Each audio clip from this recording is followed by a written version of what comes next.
सच्चा बुद्धिमान कैसे बने। नमस्ते दोस्तों, इंस्पायर्ड स्टार के दुनिया में आप सभी का स्वागत है। बौद्ध धर्म के अनुसार ज्ञान के 3 स्तर हैं। प्राप्त ज्ञान, जब कोई व्यक्ति आपके साथ कुछ साझा करता है तो उस स्तर पर उसे प्राप्त ज्ञान कहा जाता है। किसी भी चीज पर अंधविश्वास रखने वाला व्यक्ति केवल ज्ञान के इस स्तर तक ही पहुंच पाता है। बौद्धिक ज्ञान, जब आप बौद्धिक रूप से प्राप्त ज्ञान को समझते हैं तो यह बौद्धिक ज्ञान में बदल जाता है। यह तब होता है जब आप जानते हैं कि कोई चीज क्यों काम करती है। अनुभवजन्य बुद्धि, बुद्धि का यह स्तर तब होता है जब कोई व्यक्ति वास्तव में बुद्धिमान बन जाता है। जब बुद्धि आपके न्यूरॉन्स में उलझ जाती है और यह आपके लिए दूसरी प्रकृति बन जाती है, तभी आप वास्तव में बुद्धिमान बनते हैं। हम में से ज्यादातर लोग बहुत कुछ जानते हैं, यानी हम में से ज्यादातर लोग बौद्धिक रूप से बहुत बुद्धिमान हैं, लेकिन एक अच्छा जीवन अभी भी हमसे दूर है। ऐसा इसलिए है क्योंकि जब तक वह ज्ञान हमारे न्यूरॉन्स में गहराई से नहीं जुड़ता, तब तक इससे कोई खास फर्क नहीं पड़ेगा। आपके जीवन का 95% हिस्सा अवचेतन से संचालित होता है, इसलिए अपने अवचेतन को फिर से जोड़ना ही सही मायने में बुद्धिमान बनने का एकमात्र तरीका है। अगर आप बहुत कुछ जानते हैं फिर भी यह नहीं समझ पाते कि आप एक अच्छा जीवन क्यों नहीं जी पा रहे हैं, तो आपके पास इसका उत्तर है। आपका अवचेतन मन फिर से नहीं बना है। लेकिन चिंता मत करो, मैं तुम्हें समझ गया। इस लेख में मैं तुम्हें वास्तव में बुद्धिमान बनने में मदद करने के लिए एक व्यावहारिक चरण दर चरण मार्गदर्शिका प्रदान करूंगा। लेकिन पहले मैं आपको बता दूं कि मैंने 2016 में विपश्यना की कोशिश करते समय खुद इस प्रक्रिया को कैसे सीखा। विपश्यना ने मुझे क्या सिखाया। विपश्यना एक ध्यान अभ्यास है जिसे बुद्ध ने दुख के चक्र से बचने के प्रयास में पुनः खोजा था। विपश्यना का शुरुआती कोर्स 10 दिन का होता है। 10 दिनों में से हर दिन हम सभी ने 11 घंटे से ज्यादा ध्यान किया, लेकिन विपश्यना ध्यान कोई आम ध्यान नहीं था, यह कुछ और था। सबसे पहले आइए इसके दर्शन के बारे में बात करते हैं। जीवन में जो कुछ भी होता है, हमारा मस्तिष्क 3 तरीकों में से एक तरीके से उस पर प्रतिक्रिया करता है। अगर यह किसी तरह का सुख है तो आप उसे फिर से चाहते हैं, लालसा। अगर यह दर्द है तो आप उससे दूर रहना चाहते हैं, घृणा। या आप बस इसके प्रति उदासीन हैं। यह सभी दुखों का आधार है। अगर आपको वह नहीं मिलता जिसकी आपको लालसा है तो आप दुख भोगते हैं। अगर आपको वह मिलता है जिससे आप दूर रहना चाहते थे तो आप दुख भोगते हैं। हालांकि विपश्यना की मूल मान्यता यह है कि सब कुछ अस्थायी है। इसलिए यह कहता है कि जब हम अस्थायी चीजों के प्रति राग और द्वेष की भावना रखते हैं तो हमें दुख होता है। ध्यान साधना का मतलब सिर्फ यही सीखना नहीं था। हम सभी बौद्धिक रूप से इतने समझदार हैं कि हम जानते हैं कि सब कुछ अस्थायी है, लेकिन यह ज्ञान सिर्फ सतही है। और चूंकि हम अनुभवात्मक रूप से समझदार नहीं हैं या वास्तव में समझदार नहीं हैं, इसलिए अनित्यता का दर्शन हमारी मदद नहीं करता। ध्यान का अभ्यास नश्वरता के दर्शन को गहराई से जानने के बारे में था। ध्यान के दौरान हमें अपने शरीर में आने वाली संवेदनाओं पर ध्यान देना था। हमें जो खुजली महसूस हुई या हमारी पीठ में दर्द आदि। और फिर प्रशिक्षक ने हमें निष्पक्ष रूप से यह देखने के लिए कहा कि संवेदनाएं कैसे आती हैं और कैसे जाती हैं। उन संवेदनाओं की अस्थायी प्रकृति पर प्रकाश डाला। हमें ऐसा घंटों तक करना था। हर बार जब हम ऐसा करते थे तो हम अनिवार्य रूप से खुद से कहते थे कि सब कुछ अस्थायी है, यह भी बीत जाएगा। विपश्यना के साधक इसे प्रतिदिन घंटों तक करते हैं। वे इस संदेश को बार बार दोहराते रहते हैं, यह भी बीत जाएगा। यह मूर्खतापूर्ण लग सकता है, लेकिन बुद्ध को इसी तरह मुक्ति मिली थी।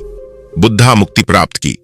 मैं एक सैनिक का उदाहरण देकर समझाता हूं कि यह क्यों काम करता है। एक सैनिक दिन रात कई कौशलों का अभ्यास करता है। वे शारीरिक युद्ध, शूटिंग कौशल आदि का घंटों अभ्यास करते हैं। क्यों?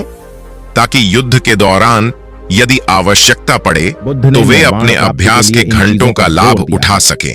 वे अभ्यास में खून बहाते हैं ताकि उन्हें युद्ध में ऐसा न करना पड़े। विपश्यना ध्यान भी यही है। हम सभी जानते हैं कि सब कुछ अस्थायी है, लेकिन हम में से कितने लोग इसे याद रखते हैं, और जब हमारे साथ कुछ बुरा होता है तो वास्तव में इसका उपयोग करने में सक्षम होते हैं? बहुत कम लोग। जब जरूरत पड़ती है तो हम इस तथ्य का लाभ नहीं उठा पाते। अगर हम ऐसा करने में सक्षम होते तो हम बुद्ध की तरह मुक्त हो जाते। इसलिए विपश्यना एक अभ्यास सत्र के रूप में कार्य करती है। विपश्यना का अभ्यास करने वाला व्यक्ति हर दिन ध्यान के माध्यम से खुद से कहता रहता है कि यह भी बीत जाएगा, भले ही उसे इसकी आवश्यकता न हो। और जब आवश्यकता होगी, शायद उसके साथ कुछ भयानक हो जाए, तो वह अपने अभ्यास के घंटों का लाभ उठा सकेगा। उसका आंतरिक देवदूत उससे कहेगा कि यह भी बीत जाएगा और उसे कम कष्ट होगा। इसलिए बौद्धिक ज्ञान को अनुभवात्मक ज्ञान में बदलने का मतलब है पर्याप्त अभ्यास करना, ताकि जरूरत पड़ने पर आप अपने ज्ञान का लाभ उठा सकें। इस तरह आप अपने अवचेतन मन को फिर से व्यवस्थित कर सकते हैं। मुझे पता है कि यह समझना बहुत मुश्किल होगा, लेकिन अगले भाग में मैं आपको एक सरल रूपरेखा दूंगा जिससे आप अपने बौद्धिक ज्ञान को अनुभवात्मक ज्ञान में बदल सकेंगे। चलिए शुरू करते हैं। अपना स्वयं का ध्यान अभ्यास कैसे बनाएं? इससे पहले कि हम इस विषय पर बात करें, मैं चाहता हूं कि आप यह समझें कि सच्ची बुद्धि आपके आंतरिक संवाद को बदलने में है। अपने भीतर के देवदूत और भीतर के शैतान के बीच होने। फिर मैं यह विचार उत्पन्न करूंगा, उन दिनों भी काम करना जब उनका मन नहीं करता। यही वह चीज है जो असाधारण लोगों को आम लोगों से अलग करती है। मैं कल्पना करूंगा कि किसी की नकारात्मकता के कारण मैं चिढ़ जा रहा हूं। फिर मैं यह विचार उत्पन्न करूंगा, थर्मोस्टेट बनो, थर्मामीटर नहीं। मैं कल्पना करूंगा कि मैं लिखने के लिए बैठने से डर रहा हूं। फिर मैं ये विचार प्रेरित करूंगा, देखो अक्षत, मैं जानता हूं कि तुम लिखने के लिए बैठने से डरते हो, लेकिन यह डर तुम्हारा दुश्मन नहीं है, बल्कि एक संदेश है। डर तुम्हें बता रहा है कि तुम्हें लिखने में दिलचस्पी है, और इसलिए कीबोर्ड पर नाचना सबसे अच्छी चीज है जो तुम खुद कर सकते हो। तो ऐसा करो, क्या तुम करोगे? साथ ही चीजों को बड़ा मुद्दा बनाना बंद करो। हां, यह मुश्किल है, लेकिन वास्तव में इतना मुश्किल नहीं है। पुलिस यहां है, दया पार्टी अब खत्म होती है, और मैं इसे 3 बार दोहराऊंगा। नोट, यह एक सारगर्भित अभ्यास है, और अभ्यास करने के तरीके का विवरण व्यक्तिगत जरूरतों और प्राथमिकताओं पर निर्भर करेगा।